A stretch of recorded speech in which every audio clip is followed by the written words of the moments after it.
Good morning mga brother.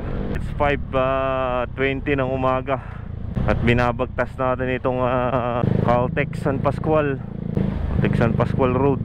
Hoy, buti naman at maganda na yung panahon ngayon. Gagrind muna tayo para sa pamilya.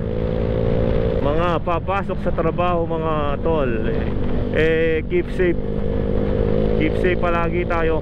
Lagi tayong mag-iingat ng dasal at ng pag-iingat sa ating sarili.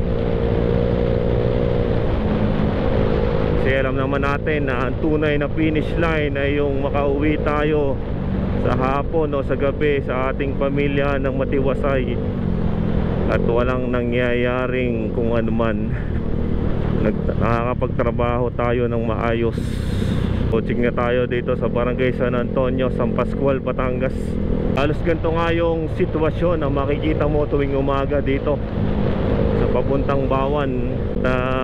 Meron nga lang ditong ginagawang construction sa may gilid ng dito sa may elementary school dito sa may Bawan.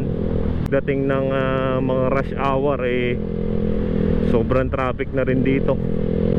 Dito na ngayon tayo sa bayan mismo ng Bawan. Ayan nga, dito nga sa may ginagawang rehabilitasyon ng kanal. Naglalagay siguro sila ng kanal dito. At pag umuulan hindi bumabaha.